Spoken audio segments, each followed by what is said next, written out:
आप लोगों के सामने उपस्थित हूँ एक नए अध्याय के साथ, जो कि हमारा सामाजिक विज्ञान के अंतर्गत भूगोल विषय का दूसरा अध्याय है, जिसका नाम है भारत का भौतिक स्वरूप। बच्चों, इस अध्याय के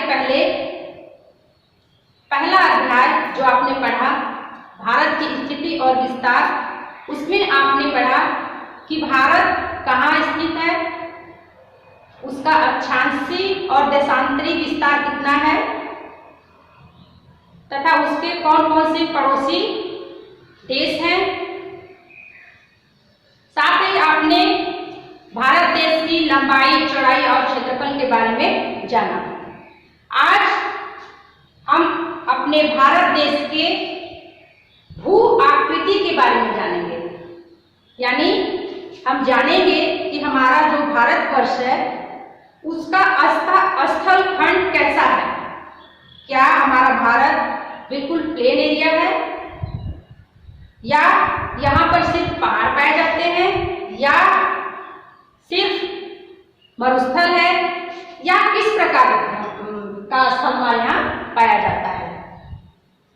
तो बच्चों, सबसे पहले मैं आपको बता दूं कि हमारा भारत जो है वो विविधताओं से भरा हुआ, यानी यहाँ पर विभिन्न प्रकार की स्थलाकृतियां पाई जाती हैं, विविधताओं से भरा हुआ है।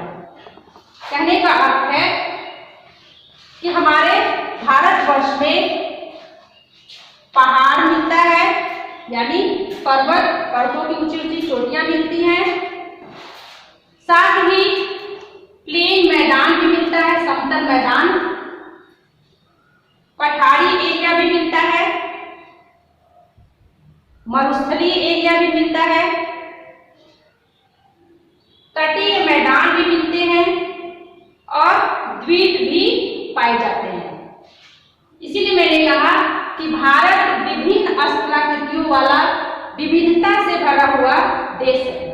इतना ही नहीं, हमारे यहाँ सिर्फ भूमि की विविधता ही नहीं पाई जाती है, स्थलाकृतियों की विविधता ही नहीं पाई जाती है, बल्कि और भी विविधता पाई जाती है। क्या है?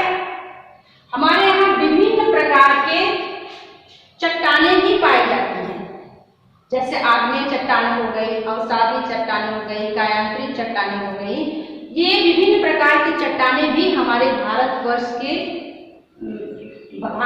में पाई जाती हैं। इसके साथ साथ हम अगर भारत के पूरे क्षेत्र में घूमें तो हम पाएंगे कि यहाँ पर मिट्टियों का कलर भी अनेक प्रकार का है। कहीं पर काली मिट्टी दिखाई देती है, कहीं पर लाल मिट्टी है, पीली मिट्टी है, तो कहीं पर जलोढ़ मिट्टी है।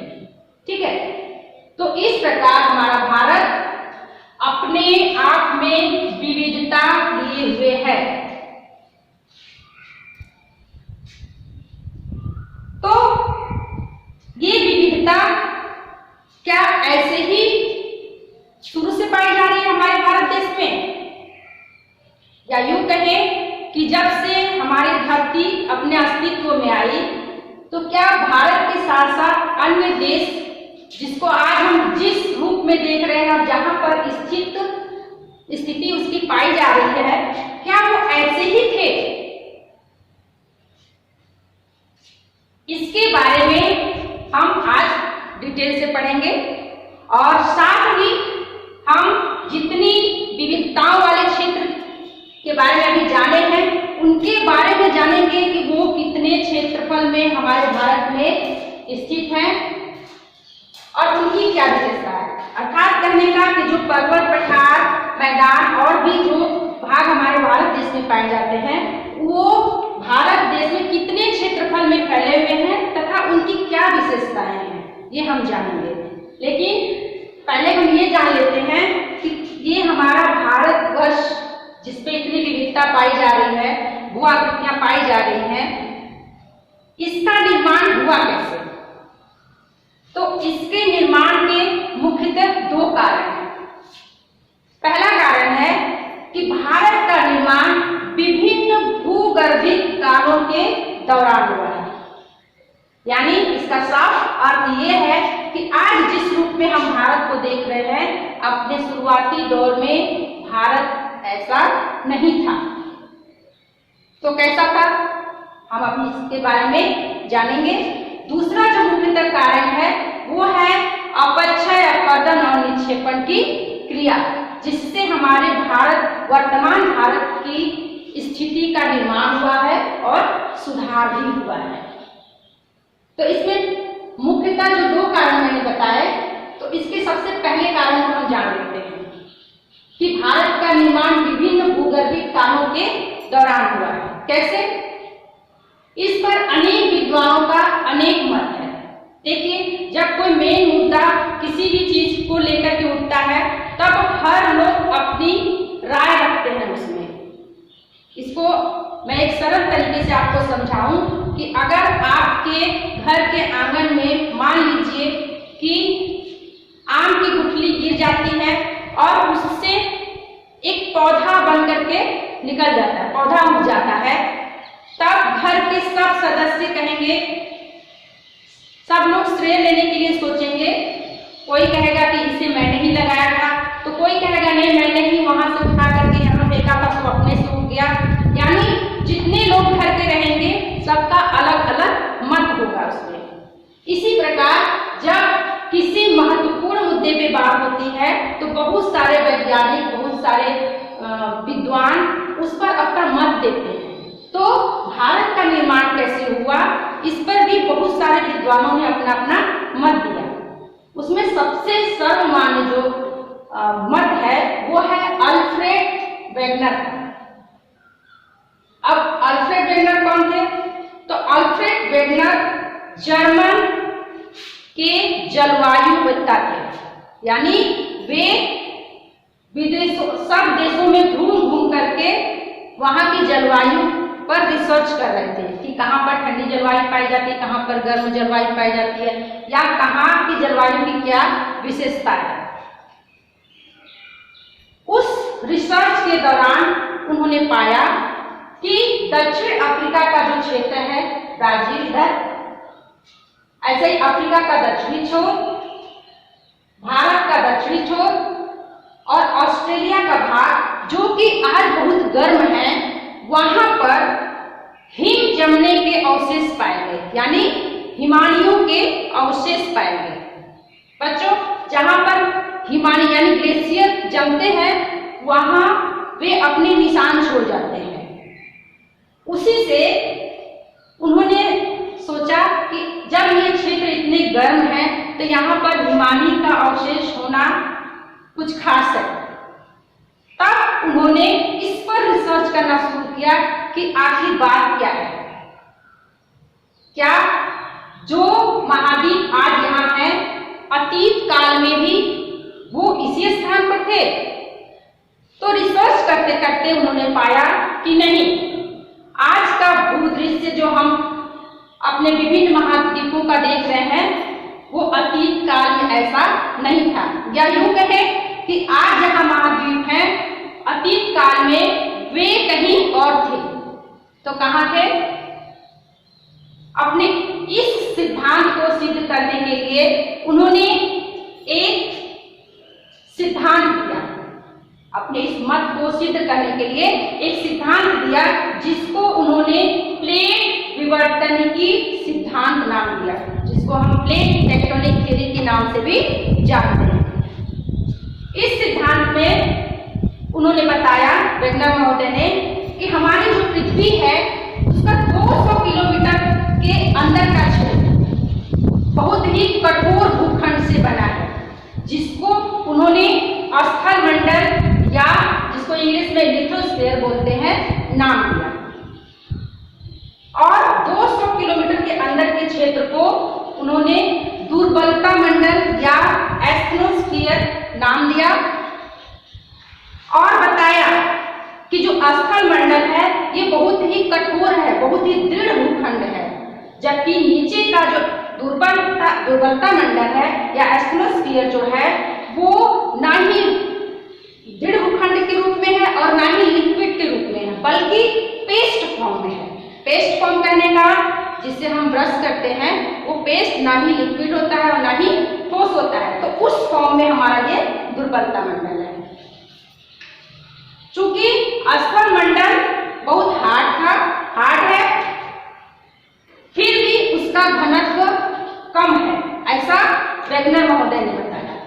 और दुर्बलता मंडल पेस्ट फॉर्म में है, फिर भी इसका घनत्व ज्यादा है। अब चूंकि स्थल मंडल का घनत्व कम है, इसलिए वो दुर्बलता मंडल के ऊपर तैर रही है, ऐसा वेगनर महोदय ने कहा कि तैर रही है। अब चूंकि हमारे जितने भी महाद्वीप और महासागर हैं वो स्थल मंडल के ऊपरी भाग पर हैं, इसलिए स्थल मंडल के साथ साथ हमारे महाद्वीप और महासागर भी तैर रहे हैं। जाहिर सी बात है, जैसे मान लीजिए ये स्थल खंड है और इसके ऊपर मैंने ये चौक रख दिया, अब मेरा हाथ जहां जहां घूमेगा साथ साथ ये चौक भी घूमेगा, ठीक है। इन दृढ़ भूखंडों को वेगनर महोदय ने 7 बड़े भागों और कुछ छोटे भागों में डिवाइड किया और इन बटे हुए भागों को उन्होंने प्लेट का नाम दिया।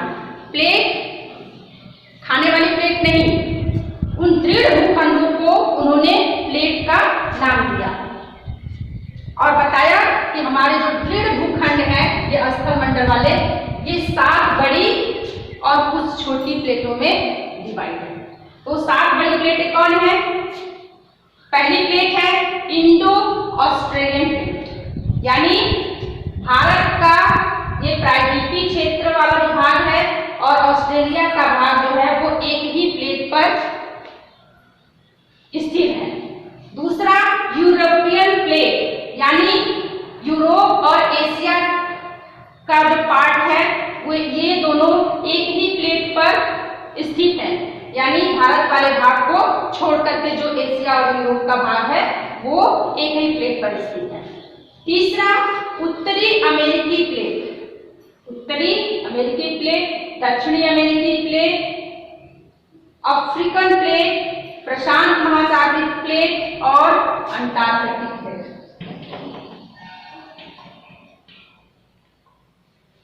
ठीक है। अब चूंकि ये प्लेटें मूव कर रही हैं, इसलिए बहुत सारी परिस्थितियों का निर्माण कर रही है। इन्हीं प्लेटों की मूवमेंट के कारण पर्वतों का निर्माण होता है, ज्वालामुखी का निर्माण होता है, भूकंप आते हैं, यानी ये सारी क्रियाएं इन प्लेटों की मूवमेंट के कारण ही होती है। अब प्लेटें कैसे मूव करती हैं? जो जिनके कारण भूकंप आ रहा है, पर्वत का निर्माण हो रहा है या ज्वालामुखी का निर्माण हो रहा है, कैसे? तो इसको हम देखते हैं कि प्लेटें कैसे गति करती हैं।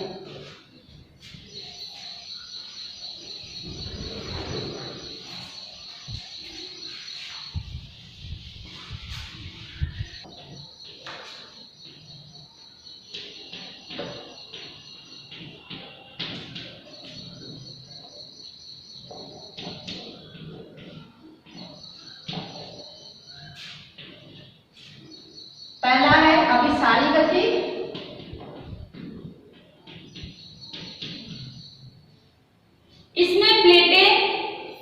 इसमें 2 प्लेटें एक दूसरे के पास आती हैं, यानी प्लेटें जो मूव करती रहती हैं, मूव करते करते प्लेटें एक दूसरे के पास आती हैं और टकरा जाती हैं। जब टकरा जाएगी तो क्या होगा कि जो भारी प्लेट रहेगी वो सरक करके नीचे चली जाएगी, हल्की प्लेट को मोड़ते हुए या उसको कहते हैं बलित करते हुए, प्रेशर करते हुए वो अंदर चली जाएगी और हल्की प्लेट क्या होगी? ऊपर उठ जाएगी, यानी इस तरीके से।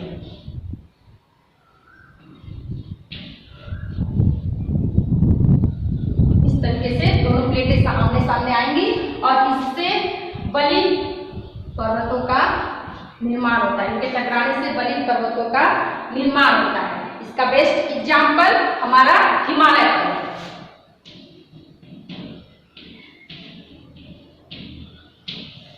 ठीक है।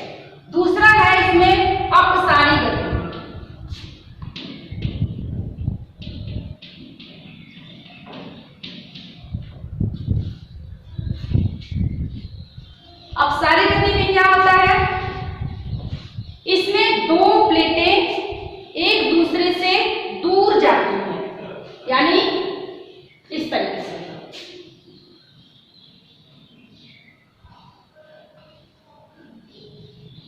ये हमारी दो प्लेटें हैं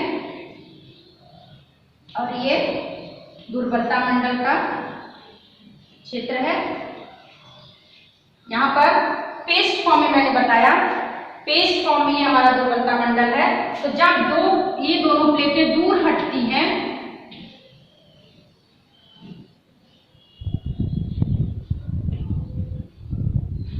तब क्या होगा, ये दुर्बलता मंडल के अंदर से जो राख और लावा निकलते हैं, गैप होने के कारण ये ज्वालामुखी के रूप में बाहर आते हैं और धरती पर मैग्मा और लावा को प्रसारित करते हैं।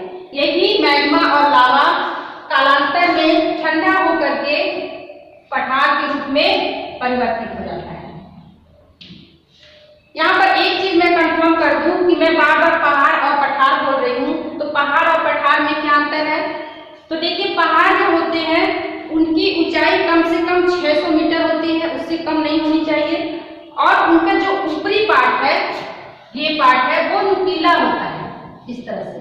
जबकि पठार क्या होते हैं, पठार इस शेप में होते हैं, यानी इनका ऊपरी भाग नुकीला ना होकर बहुत ही स्मूथ शेप में होता है और बहुत ही दृढ़ भूखंड ये होते हैं। इनमें अभी निर्माण हो रहा है, इस वजह से ये अभी नुकीले फॉर्म में है और बहुत ही जल्द बने। जल्द करने का मतलब कि बहुत ही पुराने नहीं है, लेकिन ये जो पठारी एरिया है ये बहुत पुराने भाग हैं। ये अपक्षय अपरदन के द्वारा बहुत घिस कर इतने स्मूथ हो गए हैं।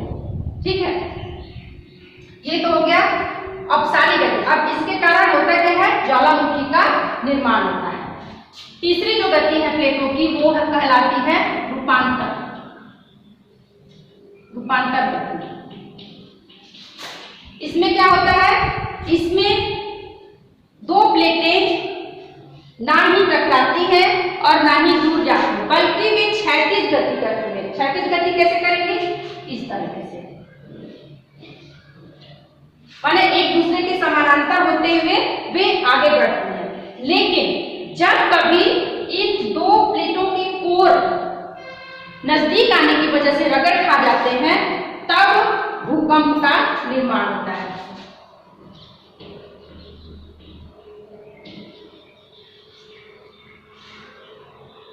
ठीक है, तब भूकंप का निर्माण होता है।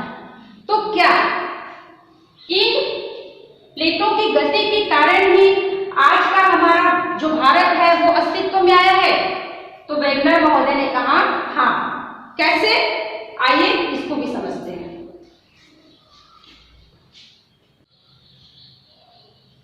आगे वेगनर महोदय बताते हैं कि आज से करोड़ों वर्ष पूर्व, करोड़ों अरबों वर्ष पूर्व हमारी धरती पर अलग अलग महाद्वीप नहीं थे। उस समय सिर्फ एक ही महाद्वीप हुआ करता था, जिसको उन्होंने नाम दिया पैंजिया। और पैंजिया के चारों तरफ सिर्फ एक ही महासागर हुआ करता था, जिसको उन्होंने नाम दिया पैंथालासा। यहाँ पिक्चर में आप देख सकते हैं, ये पैंजिया है और इसके चारों तरफ एक ही महासागर था, जिसको उन्होंने पैंथालासा का नाम दिया। ये जो पैंजिया था उसकी स्थिति वेगनर महोदय ने ध्रुव के नजदीक बताया, दक्षिणी ध्रुव के नजदीक बताया।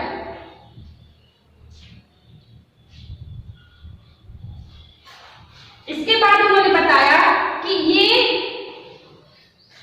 धरती के अंदर चूंकि हमारी प्लेटें लगातार मूव कर रही हैं और उनके मूव करने की गति जो है वो साल में 1 सेंटीमीटर या 2 सेंटीमीटर होती है, इसलिए फर्क ज्यादा तुरंत समझ में नहीं आता है। लेकिन जब करोड़ों वर्ष बीत जाते हैं तब वो फर्क समझ में आता है। तो उनका कहना था कि चूंकि हमारी प्लेटें लगातार मूव कर रही हैं, इसलिए वो अपनी जगह से हट रही हैं।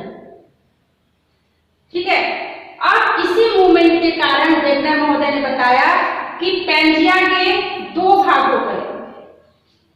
ये दो भाग एक दिन की बात नहीं है, इसके अलग होने में अरबों वर्ष लग गए होंगे। वो दो भाग कौन थे?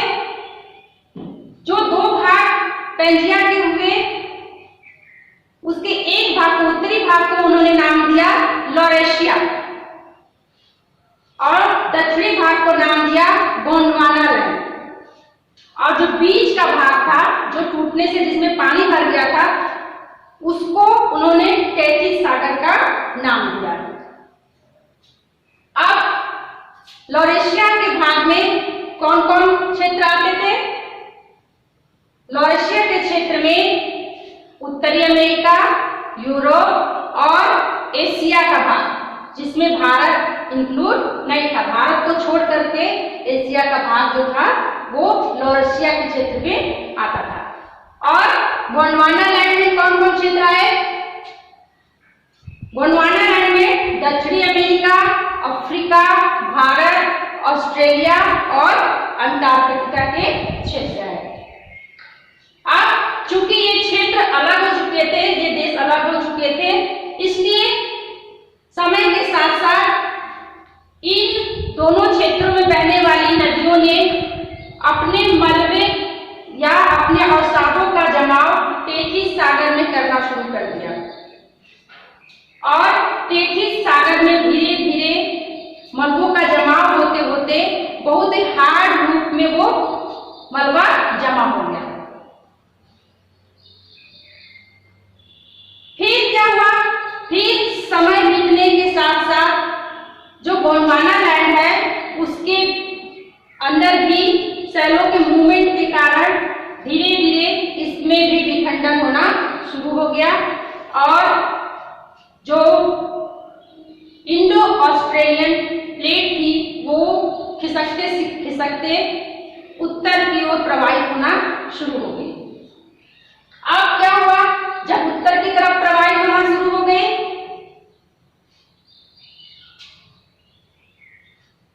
तब ये जो इंडो ऑस्ट्रेलियन प्लेट थी, ये अपने से बड़ी प्लेट यानी यूरेशियन प्लेट से जाकर के टकरा गई।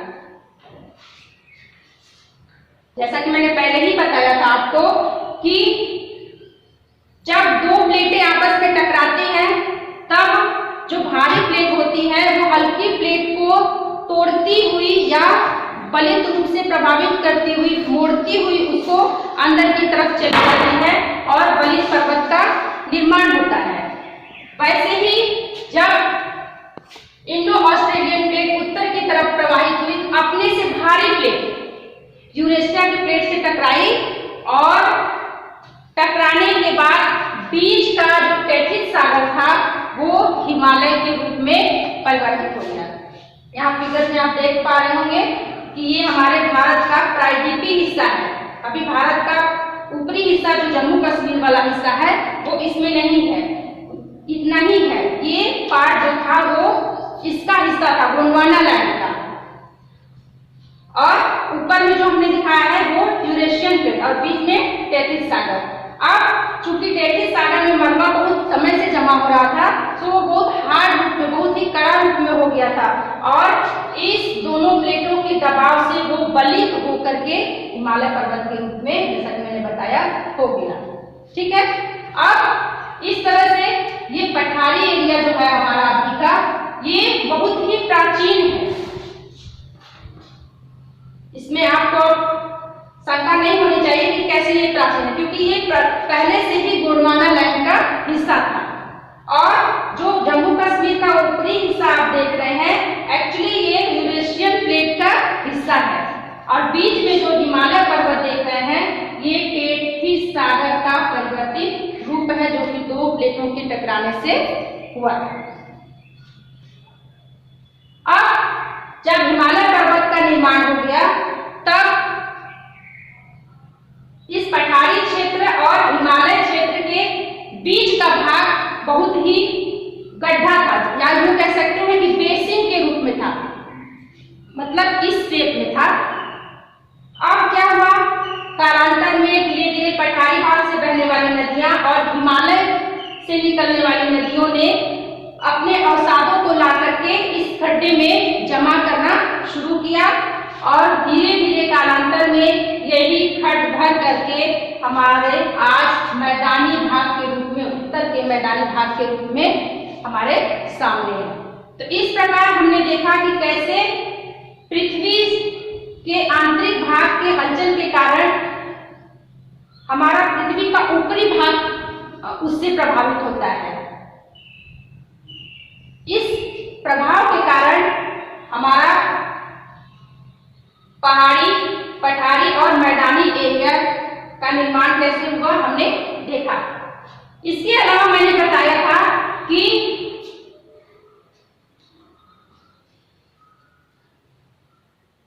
भूगर्भीय प्लेटों के मूवमेंट के कारण पृथ्वी के ऊपर बदलाव तो आते ही हैं, साथ ही साथ अपक्षय, अपरदन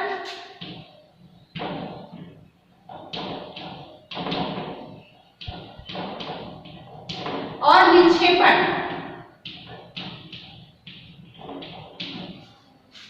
इनके द्वारा भी, अपक्षय, अपरदन और निक्षेपण की क्रिया द्वारा भी हमारे पृथ्वी के भू आकृति में परिवर्तन होते हैं।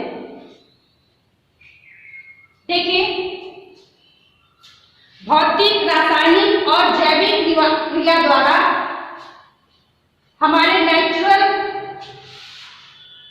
चीजें जैसे बर्फ, हिमालय हो गई, हवा हो गई, पानी हो गया, ये सब क्या करती हैं, हमारे पृथ्वी के ऊपरी पटल को या ऊपरी आकृति को धीरे धीरे परिवर्तित करती रहती हैं। यानी उनके जो स्ट्रक्चर है उनको धीरे धीरे दूसरे रूप में परिवर्तित करते रहती हैं, जिसके कारण भी हमारे भारत का निर्माण और उसका सुधार हुआ। बच्चों, अब तक हमने देखा कि भारत का निर्माण कैसे हुआ है, यानी जो मुख्य आकृतियां हैं वो कैसे बनी है।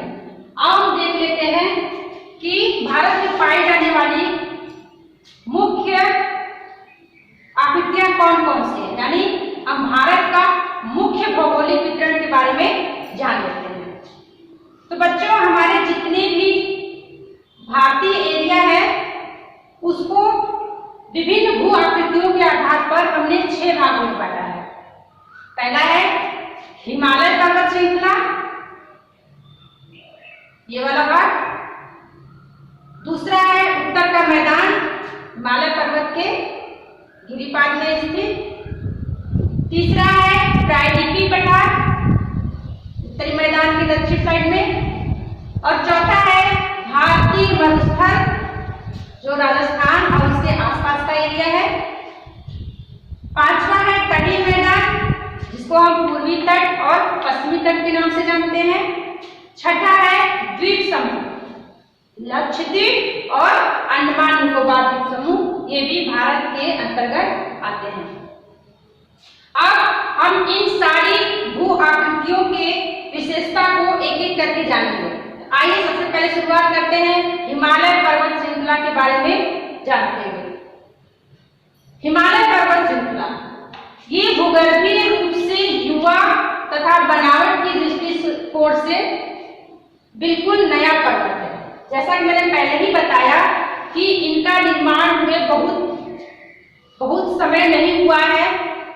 ये सबसे नवीन पर्वत श्रेणियों के अंतर्गत आते हैं।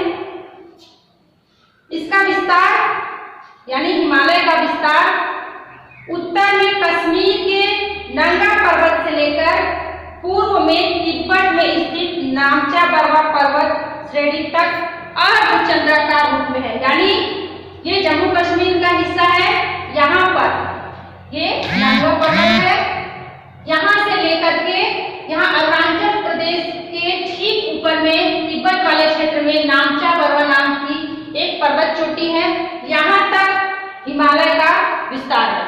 इसके बाद हिमालय पूर्वी छोर पर तीव्र ढाल बनाता हुआ दक्षिण की साइड में चला गया है और इधर पश्चिम में भी जाता हुआ दक्षिण की तरफ चला गया है, जिसको पाकिस्तान में हिमालय पर्वत की श्रेणी को हम सुलेमान के नाम से जानते हैं और अफगानिस्तान में हिंदू कुश के नाम से जानते हैं। जबकि म्यांमार, जिसको पूर्वोत्तर भारत का जो साइड का एरिया म्यांमार का है, वहां पर हिमालय की श्रेणी को हम अराकान योमा श्रेणी, पर्वत श्रेणी के नाम से जानते हैं। ये तो हो गया हिमालय के बारे में कि कहाँ, कैसे, कितना दूर तक स्थित है, आइए वो भी जान लेते हैं। भारत का जो हिमालयी क्षेत्र है वो उसकी लंबाई लगभग 2500 किलोमीटर है, 2500 किलोमीटर यहां से यहां तक। इसकी चौड़ाई पश्चिम में ज्यादा है और पूर्व में कम है। इधर ये पश्चिम साइड में हिमालय की चौड़ाई ज्यादा है और पूर्व में कम है। पश्चिम में चौड़ाई कितनी है? पश्चिम में चौड़ाई 400 किलोमीटर है और पूर्व में इसकी चौड़ाई 150 किलोमीटर है। जबकि हिमालयी क्षेत्र का क्षेत्रफल जो है वो 5 लाख वर्ग किलोमीटर है। जैसे कि हमने जाना कि म्यांमार में हिमालय की श्रेणी को किस नाम से जानते हैं और पाकिस्तान तथा अफगानिस्तान में किस नाम से जानते हैं, तो भारत के पूर्वोत्तर राज्यों में हिमालय की पर्वत श्रेणी को या पहाड़ियों को अलग अलग नामों से जाना जाता है। जैसे मिजोरम में मिजो पहाड़ी के नाम से जाना जाता है, नागालैंड में नागा पहाड़ी के नाम से, मणिपुर में मणिपुर पहाड़ी के नाम से तथा अरुणाचल प्रदेश में पटबोई बुम पहाड़ी के नाम से हिमालय की पहाड़ियों को जाना जाता है। ये तो हो गया हिमालय के बारे में कुछ जानकारी। लेकिन अब हम हिमालय को उनकी विशेषता के आधार पर कितने भागों में बांट सकते हैं, तो उनकी विशेषता के आधार पर हम हिमालय को 4 समानांतर श्रेणियों में बांट सकते हैं। पहला है पार या ट्रांस हिमालय, ये जम्मू कश्मीर का हिस्सा है, जो कि यूरोपियन प्लेट का हिस्सा था, मैंने पहले ही बताया। ये इसको पार इसलिए क्योंकि ये हिमालय के उस पार है, इसको पार या ट्रांस हिमालय के नाम से जाना जाता है। अब हिमालय की जो मुख्य शाखा है उसको हम महान हिमालय के नाम से जानते हैं। महान हिमालय के अलावा इसको हम आंतरिक हिमालय या हिमाद्री हिमालय के नाम से भी जानते हैं। आंतरिक इसलिए बोलते हैं क्योंकि ये अर्धचंद्राकार रूप में है, जैसे इसका अर्धचंद्राकार, तो ये अंदर वाला भाग है महान हिमालय, इसलिए इसको हम आंतरिक हिमालय बोलते हैं। और चूंकि ये क्षेत्र सबसे ऊंचा है, इस महान हिमालय पर 6000 मीटर से ऊंची चोटियों वाले पहाड़ पाए जाते हैं, इसलिए इसको हम और पाए जाते हैं, जिसकी वजह से वहां पे बर्फ हमेशा जमी रहती है। इसके कारण हम इसको हिमाद्री हिमालय के नाम से भी जानते हैं। तीसरा है हिमांचल या निम्न हिमालय। महान हिमालय के दक्षिण में स्थित हिमालय को हम हिमांचल या निम्न हिमालय के नाम से जानते हैं। उसके बाद है शिवालिक श्रेणी। अब निम्न हिमालय या हिमांचल हिमालय के दक्षिण में जो हिमालय की श्रृंखला है और जो सबसे नवीन है, जो सबसे नई बनी हुई श्रृंखला है, उसको हम शिवालिक श्रेणी के नाम से जानते हैं। जैसे इस तरह से देखिए, ये महान हिमालय, ये मध्य हिमालय और ये शिवालिक श्रेणी। तो ये हो गए हिमालय के भाग, जिसको हमने 4 भागों में बांटा। अब आइए इनके बारे में भी हम थोड़ा जान लेते हैं। हिमालय के 4 भागों को जो हमने बांटा है, उसमें से पहला ट्रांस हिमालय के बारे में हम देखते हैं। ट्रांस हिमालय जो है वो बृहद हिमालय या महान हिमालय के उत्तर में है। ये जम्मू कश्मीर राज्य में है, यानी जो हमारा महान हिमालय है वो यहाँ से शुरू होता है। ये ट्रांस हिमालय इसके उत्तर में है। इस ट्रांस हिमालय के अंतर्गत हम 3 पर्वत बताया कि ट्रांस हिमालय का निर्माण महान हिमालय या मुख्य हिमालय के बहुत पहले ही हो चुका है, क्योंकि ये जो भाग है, जो ट्रांस हिमालय का भाग है, जो जम्मू कश्मीर में है, ये यूरोपियन प्लेट का हिस्सा है। तो मैं बता रही थी कि ट्रांस हिमालय के अंतर्गत हम 3 पर्वत श्रेणियों को शामिल करते हैं। पहला है काराकोरम श्रेणी, दूसरा लद्दाख श्रेणी, तीसरा जास्कर श्रेणी। ये काराकोरम श्रेणी, लद्दाख और जास्कर श्रेणी। चूंकि ये हिमालय बहुत ही ऊंचे भाग पर स्थित है, इसलिए वर्ष भर बर्फ से ढके हुए रहते हैं, और चूंकि बर्फ से ढके हुए रहते हैं, इसलिए इस पर्वत पर वनस्पतियां नहीं पाई जाती। भारत की सबसे ऊंची चोटी केटू गॉडविन ऑस्टिन वो काराकोरम श्रेणी के ऊपर स्थित है, काराकोरम श्रेणी पर ही स्थित है। काराकोरम श्रेणी तिब्बत की तरफ आगे बढ़ गया है, और तिब्बत में इसको हम कैलाश पर्वत श्रेणी के नाम से जानते हैं। ये हो गया ट्रांस हिमालय। अब देखते हैं बृहद हिमालय, यानी मेन हिमालय, मुख्य हिमालय, उसके बारे में जानते हैं। यह सबसे इंपॉर्टेंट वाला भाग है, बृहद हिमालय। मुख्य हिमालय की सबसे ऊंची पर्वत श्रेणी को हम बृहद हिमालय में शामिल करते हैं या बृहद हिमालय करते हैं। इसका विस्तार जम्मू कश्मीर के नंगा पर्वत से लेकर के पूर्व में तिब्बत में स्थित नामचा बरवा पर्वत चोटी के पास तक है। यानी ये हमारा जम्मू कश्मीर है, यहाँ ये नंगा पर्वत है, यहाँ से लेकर के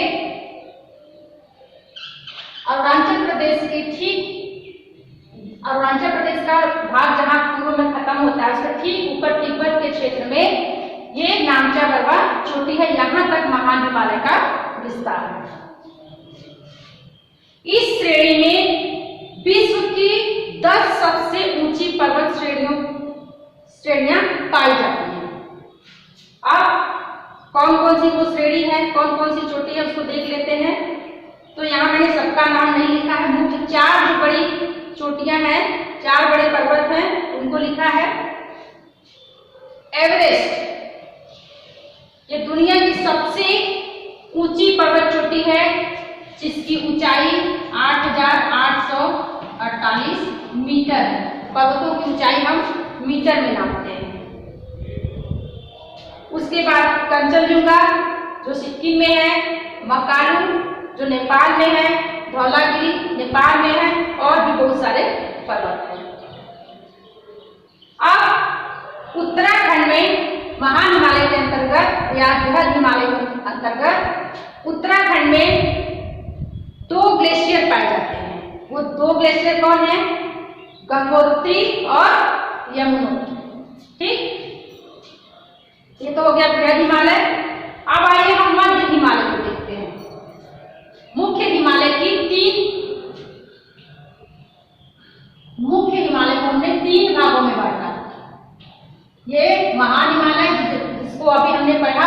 अब हम मध्य हिमालय यानी ये बीच वाले हिमालय के बारे में जानेंगे, जो कि बृहद हिमालय के दक्षिण में स्थित है। क्या है इसकी विशेषता? इसकी ऊंचाई यानी मध्य हिमालय के अंतर्गत पाए जाने वाली जो पर्वत चोटियां हैं, उनकी जो ऊंचाई होती है वो 3700 से 4500 मीटर के बीच होती है, और मध्य हिमालय की जो चौड़ाई है वो लगभग 50 किलोमीटर है। मध्य भाग जो है हमारा हिमालय का, वो शीतोष्ण जलवायु का क्षेत्र है। शीतोष्ण जलवायु का क्षेत्र होने के कारण यहाँ पर पर्यटक बहुत भारी संख्या में आते हैं, और यहाँ पर्यटक स्थल ज्यादा बनाए गए हैं। जैसे आपने सुना होगा शिमला, कुल्लू मनाली, रानीखेत, मसूरी, नैनीताल, ये सब मध्य हिमालय के अंतर्गत आने वाले पर्यटक क्षेत्र हैं। जो शीतोष्ण जलवायु पाई जाती मध्य हिमालय के अंतर्गत उस शीतोष्ण जलवायु में खूब हरी हरी लंबी लंबी घासें पैदा होती हैं, जिसको जम्मू कश्मीर में हम गुलबर्ग और उत्तराखंड में बुग्याल और बयाल के नाम से जानते हैं। मध्य हिमालय की 5 प्रमुख पर्वत श्रेणियां हैं। मैंने यहाँ इसका फिगर बनाया हुआ है, देखिए 5 प्रमुख श्रेणियां हैं इसकी। पीर पंजाब श्रेणी जो कि जम्मू कश्मीर में है, यहाँ धौलाधार श्रेणी जो कि हिमाचल में है, यहाँ मसूरी श्रेणी उत्तराखंड में है, यहाँ और महाभारत तथा नागटिका श्रेणी नेपाल में, यहाँ मैंने 2 बनाया हुआ है, ये श्रेणी नेपाल में पाई जाती है। इसके बाद जो मध्य हिमालय पर्वत श्रेणी का जो क्रम चल रहा है वो जाकर के महान हिमालय में सट जाता है। मैंने पहले ही बताया था कि हिमालय का पश्चिमी छोर तो चौड़ा है, लेकिन पूर्वी छोर उतना चौड़ा नहीं है, इसलिए इसका विस्तार इसके आगे बहुत ज्यादा अच्छा नहीं है। ये हो गया मध्य हिमालय। अब हम सबसे लास्ट और अंतिम पर्वत श्रेणी को देखते हैं जो हिमालय के अंतर्गत आती है, वो है शिवालिक श्रेणी। यह सबसे नवीन बनी हुई श्रेणी है, यानी हिमालय के बनने के क्रम में सबसे नवीन जो पर्वत श्रेणी है वो शिवालिक श्रेणी ही है। इसका शिवालिक का स्वतंत्र रूप बिहार के कोसी तक ही है। देखिए यहाँ से लेकर के ये बिहार का क्षेत्र है, कोसी तक ही है। इसके बाद ये मध्य हिमालय में सट जाती है, यानी इधर गैप कम मिलता है। ये जो शिवालिक का क्षेत्र है, शिवालिक श्रेणी है, ये मुख्य हिमालय की से उत्पन्न जो नदियां हैं उनके द्वारा बहा कर लाए गए अवशेषों से बना है। ठीक है, इसकी ऊंचाई यानी शिवालिक श्रेणी के अंतर्गत जितनी भी चोटियां आती हैं, पहाड़ियां आती हैं, उसकी ऊंचाई कितनी है? 900 से 1100 मीटर के बीच है। अब चौड़ाई कितनी है? तो शिवालिक की चौड़ाई 10 से 50 किलोमीटर के बीच में है। ठीक है, अरुणाचल प्रदेश में शिवालिक 4 अलग अलग पहाड़ियों के रूप में नजर आता है, यानी ये 4 अलग अलग पहाड़ियों के रूप में नजर आता है। इन पहाड़ियों को पश्चिम से पूर्व की दिशा में नाम जान लेते हैं। पश्चिम में जो सबसे पहले जो पहाड़ी है अरुणाचल प्रदेश में, उसको हम डफला के नाम से जानते हैं। उसके बाद जो पहाड़ी है उसको मिरी, उसके बाद जो पहाड़ी है अबोर, और जो लास्ट पहाड़ी है उसको हम मिश्मी के नाम से जानते हैं। तो ये तो हुआ हमारा हिमालयी क्षेत्र के अंतर्गत आने वाले कितने प्रकार के हमारे हिमालय के भाग हमने जो बांटे हैं उसके बारे में बताया। अब हम इसके बाद मैदानी एरिया के बारे में पढ़ लेते हैं। ठीक है, देखिए हिमालय के मुख्य भाग को हमने 4 भागों में बांटा था, और इसके बाद हम हिमालय को प्रादेशिक स्तर पर भी बांट सकते हैं। जैसे पूर्व से पश्चिम की तरफ, या कहिए पश्चिम से पूर्व की तरफ, हम इसको 5 प्रादेशिक स्तर पर भी बांट सकते हैं। जैसे पंजाब हिमालय, हिमाचल हिमालय, कुमाऊं हिमालय, नेपाल हिमालय और असम हिमालय। ठीक है, इसके बाद हम पढ़ते हैं उत्तर का मैदान। ये उत्तर का मैदान का चित्र मैंने यहाँ पर बनाया हुआ है। आप देख सकते हैं कि ये हिमालय के दक्षिण में स्थित है, यानी हिमालय से जो नदियां निकली हुई हैं और सिंधु इस क्षेत्र का निर्माण मुख्यतः गंगा, सिंधु और ब्रह्मपुत्र नदियों तथा साथ ही उनकी सहायक नदियों द्वारा बहाकर लाए हुए अवशेषों से बना हुआ है। कैसे? देखिए, जब कोई भी नदी ऊंचे क्षेत्र से प्रवाहित होना शुरू करती है, तब वो अपने साथ बड़े बड़े पत्थरों को बहा कर लेके आती है। चूंकि ढाल रहता है तो वो तेज बहाव के साथ उनको वो जो पत्थर होते हैं या अवसाद होते हैं वो रगड़ खाते खाते नीचे मैदानी एरिया तक आते आते छोटे छोटे टुकड़ों में विभाजित हो जाते हैं या महीन मिट्टी के कणों में तब्दील हो जाते हैं। तो उनसे हमारे उत्तर के मैदान का निर्माण हुआ है। ठीक है, चूंकि ये क्षेत्र जो उत्तरी मैदानी क्षेत्र है ये बहुत ही उपजाऊ मिट्टी वाला क्षेत्र है, इसलिए यहाँ पर खेती बहुतायत मात्रा में की जाती है और यहाँ पर जनसंख्या का जो घनत्व है वो सबसे ज्यादा पाया जाता है। तो ये तो हो गई इसकी विशेषता। आइए जानते हैं कि हमारा जो उत्तरी मैदान है वो कहाँ से कहाँ तक विस्तृत है। उत्तरी मैदान का विस्तार राजस्थान से असम तक लगभग 2400 किलोमीटर है। ये हमारा राजस्थान का एरिया है और ये असम का एरिया है। तो यहाँ से यहाँ तक 2400 किलोमीटर के क्षेत्र में फैला हुआ है। कहीं कहीं पर 2500 किलोमीटर भी दर्शाया गया है। उत्तर के मैदान का विभाजन हम दो आधार पर कर सकते हैं, एक भू आकृतिक आधार पर, दूसरा प्रादेशिक आधार पर। भू आकृतिक आधार पर कितने भागों में इसको विभाजित कर सकते हैं? भू आकृतिक आधार पर हम उत्तर भारत के मैदान को 3 भागों में विभाजित कर रहे हैं।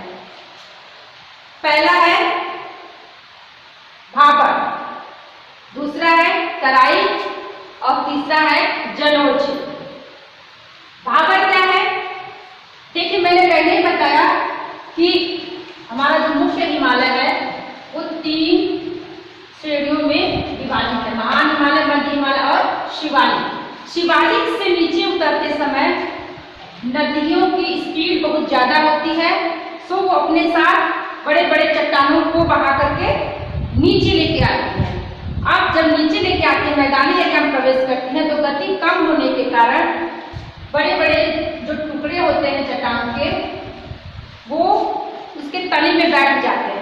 तो लगभग 8 से 16 किलोमीटर का जो एरिया होता है, नदियां उसमें अपने गुटिका, पत्थर, बजरी इस सब का निक्षेप करती चलती है, जो कि उस पत्थर के टुकड़ों से बने होते हैं। ठीक है, अब इसमें इतना पत्थर जमा हो जाता है, बड़े बड़े इतना पत्थर जमा हो जाते हैं कि नदियां उसमें लुप्त हो जाती हैं, यानी खो जाती हैं। ऐसे क्षेत्र को हम भाबर कहते हैं। ठीक है, दूसरा है तराई। तराई क्या है? जैसे भाबर से जब नदियां निकलती हैं तब उनको बहने के लिए नलिका नहीं मिल पाती या वो नलिका का निर्माण नहीं कर पाती है, जिसके कारण एकदम से दलदली वाला क्षेत्र बन जाता है। इसको हम बोलते हैं तराई। अब तराई जो है इसकी चौड़ाई कितनी होती है? 10 से लगभग 30 किलोमीटर के बीच होती है और तराई का निर्माण पश्चिम से पूर्व की तरफ ज्यादा होता है, यानी ये पश्चिमी भाग है और आगे जाते जाते दलदली क्षेत्र बढ़ता जाता है इस तरह से। चूंकि ये दलदली क्षेत्र है इसलिए इसमें घास बहुतायत मात्रा में पाई जाती है। अब इन घासों को साफ करके खेती बाड़ी की जा रही है और लोगों को ठहराने का भी इंतजाम किया जा रहा है। तीसरा है इसमें जलोढ़ क्षेत्र। नदियां जब मैदानी भाग में प्रवेश करती हैं तब ढाल कम होने के चलते उनकी स्पीड कम हो जाती है और जब बाद में बाढ़ आती है तब उनका क्षेत्र बढ़ने लगता है। तो जलोढ़ क्षेत्र को हमने 2 भागों में बांटा है। कैसे? एक बांगर, दूसरा खादर।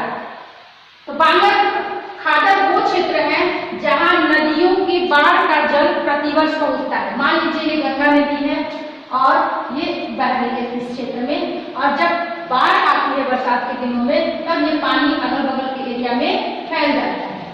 तो और बाढ़ खत्म होने के बाद में वापस नदी अपने ही आकार में आ जाती है। तो ये जो नई मिट्टी का क्षेत्र हुआ जो बाढ़ के समय बिछा था, ये खादर कहलाता है। अब बांगर क्या है? ऐसा ऊंचा क्षेत्र, यानी इस खादर के बगल वाला क्षेत्र जहाँ की नदियों के बाढ़ का पानी नहीं पहुंच पाता है, वैसे क्षेत्र को हम बांगर कहते हैं। ये कंकड़ पत्थर से निर्मित होता है, माने अनुपजाऊ भूमि होती है। ठीक है, अब उत्तर के मैदान को भी हम प्रादेशिक आधार पर कुछ भागों में बांटते हैं। कौन कौन से भाग है? पहला है पंजाब का मैदान, जो कि सिंधु और उसकी सहायक नदियों द्वारा बहाकर लाए गए अवसादों से निर्मित है।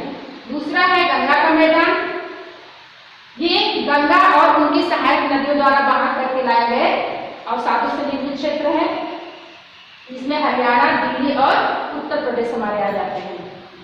तीसरा है ब्रह्मपुत्र का क्षेत्र, ब्रह्मपुत्र का मैदान, जो कि ब्रह्मपुत्र नदी द्वारा लाए गए अवसाद से मिलकर के बना है और ऐसे मैदान में असम का क्षेत्र आ जाता है। अब हम आगे देखते हैं अपने